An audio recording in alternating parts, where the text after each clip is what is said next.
we have a student that has a hard time putting picots on a split chain on the back side. Yes, this is a technical problem for a lot of tatters because most split chains don't have picots on them. But you are going to run into those patterns that do. So today I'm going to show you an easy way to put them on, and I think you're going to like it a lot better. It's tedious. Myself, personally, I would just cut, sew in my ends, and be done. But there are people that are avid, don't want to sew in the ends. That's fine. This is for them. And I think you're going to like it, though. I really do, because I simplified it. Alright, so as you can see, on this side, we have the split chain. Here is a ring coming off, and I just threw some stitches on there and a picot, and then I went into the split chain. Then on this side I put a picot. This is the side that's the split. So here we go. I'm going to turn this motif around. This is no set pattern. Let's get that straight. There is no set pattern for this. This is just something I threw together. So what I've done is I created a ring as if you were working on a pattern. I created the ring, went into the chain, put 3 picots. Now on this next ring we're at the end. Say this whole thing is filled up with rings and chains. Okay? So now we're going to split the chain, come out to the next round. So what we're going to do is do our ring, come off with our chain, and I did 3 picot 3 up to where the split is. Because as you can see, when you split, you go into a mock picot and a split ring. Okay? So my nose is itching, excuse me. Now what we're going to do is do the split half. Also, a lot of you complain about you can't gauge it on how much thread to split. Well, I'm going to give you a rule of thumb is it takes practice. So nobody's perfect the first go around. Don't try to be. The focus is learn the technique. So what we're going to do on the second half of that split chain is we're going in here. I'm going to grab that thread. We can get it. Pull it up. Now you see, when I pull it up, it pulls all that over. That's fine. Okay? So then we're going to hook that thread on our finger because we want to come up on the back side of that ring to create the lock. Okay? That is a lock stitch. Now when I get enough down there, I say, okay, time to pull it back and see where I want that split to set. I want it to become even with the other side, so I adjust here. But as you can see, I have not locked it yet. Once I pull this shuttle, then it's going to lock. Then it's going to be a pain to get it out. So do all your adjusting. Make sure where you're coming out at is in the right spot. Then hold your everything together and pull it down to lock that in place. Okay, so now we have our thread in place. We've got our lock in place. Now we got to put our double stitches on here. Here we go. We're going to take our work and flip it back over to the front side. Now, what you're going to do is you're going to take your thread, this one, put it on the back as if you're working a cabone ring. Pull your loop up, run your shuttle through it, pull it down. This is where it gets fiddly, and it will drive you crazy. But if you want a split chain with picots, this is the easiest way to do it. If it doesn't want to hang on everything, you're doing good. Now once you get that done, you see it's got a little loop-de here. Reach up there with a hook on your shuttle, whatever, pull it out through the back. Alright? Then pull it over into place where you want it to go. Start by tightening it down with this loop. You see what it's doing? It's coming over. Slide it into place. Now you're ready for the second half of that double stitch. Go right through that loop, pull it down. If your thread twists, get the twist out because it's going to show, and pull that stitch on over. Okay, let's do that again. We're going to do 3 of these. And like I said, it takes practice to do this. And that second thread to go into your ball or your other shuttle tends to get in the way. So just flip it across, flip it behind you, whatever you got to do to get it out of the way, because it gets caught in the way of everything. Alright, so let's go. We're going to pull that thread up like this, loop it on our finger so we keep it right. Run our shuttle up through the back side. Pull it down. As you're pulling it down, roll it over when it's at a controllable stage. Pull it back through your chain and up. Alright, now we're back over on the flip side. We're going to tighten that first half of that double stitch over. Just like on a cabone ring. And we're going to do that again. Go down through, tighten it up. One more stitch and then we're putting in a picot. So tighten everything up. We're going to pull up. And if you watch what you're doing, you can go ahead and drop that shuttle through. But when you're first starting, it can get fiddly. So just do what you can do. If you need to drop the shuttle and hook it on your finger, go ahead. I mean, it's each his own. That's what makes tatting fun. Everybody has their own way of doing things. There's no set of directions. There we go. We've got our 3 double stitches. Guess what? It's picot time. Now, you can do one of 2 things. You can use a picot gauge. Okay? And you can place your picot gauge in there, whatever width you want. Okay? Hold it and work your stuff. But you know what you're doing? You're working around all this. So, my advice is if you're going to use a picot gauge, use the flat ones.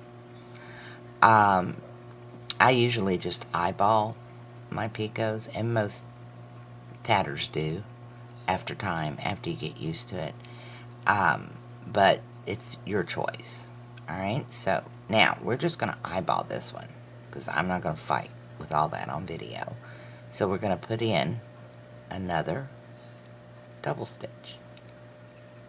Now watch what I do with this first half of this double stitch. After I get it all set up and ready to roll over. Okay? Watch this. Pull that thread. Now, lay your shuttle down. You want to work that picot in. Watch what I'm doing. See how I'm working it in?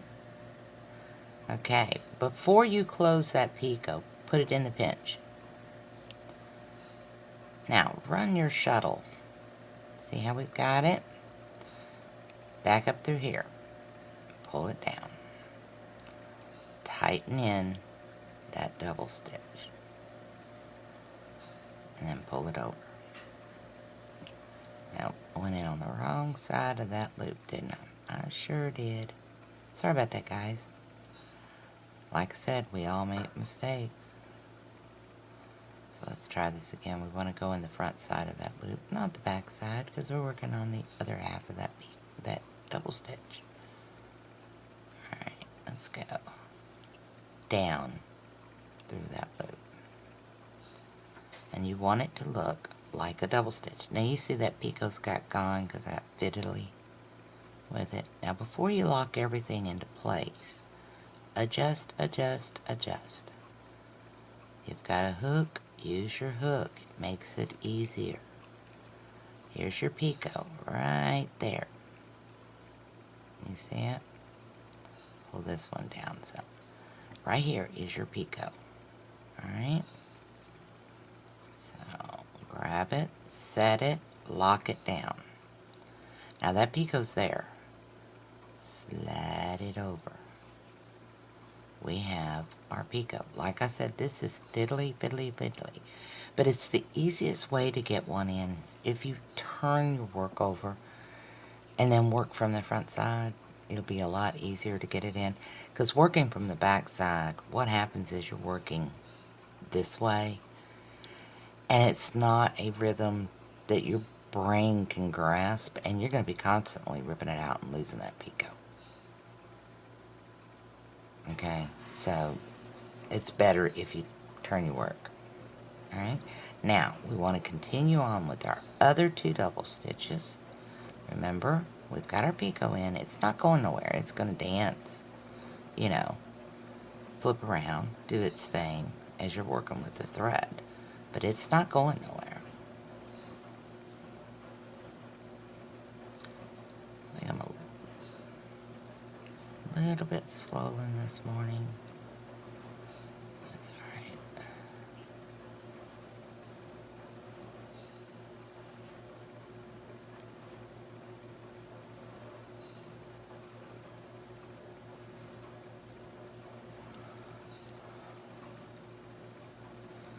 And you just keep working. It's things like this, to me, that take time and concentration that I enjoy. Because it's a relaxation. To me, if I can focus in on something, I can really get relaxed. I just work weird, I guess.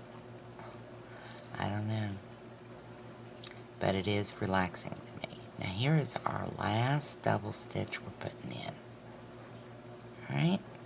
Now, here's where we come in to our split ring.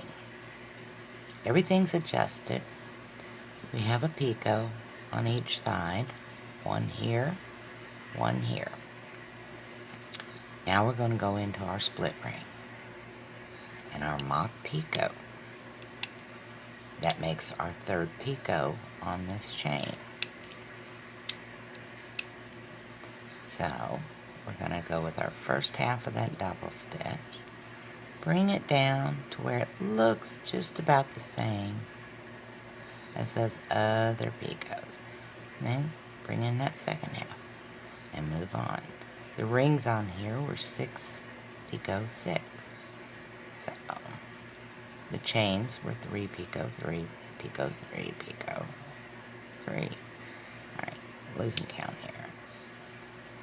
4, 5, and 6. Now, we're on the back side of that split ring. Pull us out some thread.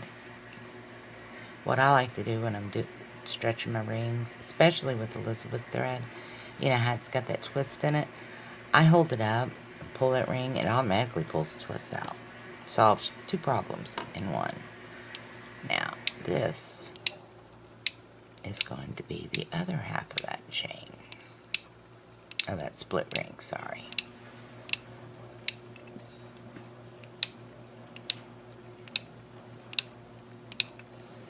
Now, watch what I'm doing here.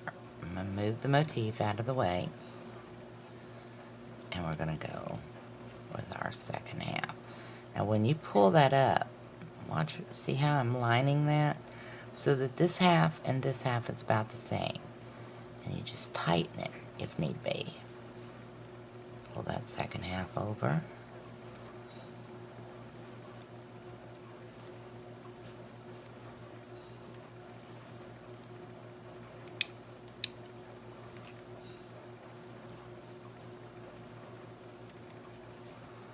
Let's see how many I've got. 1, 2, 3, 4.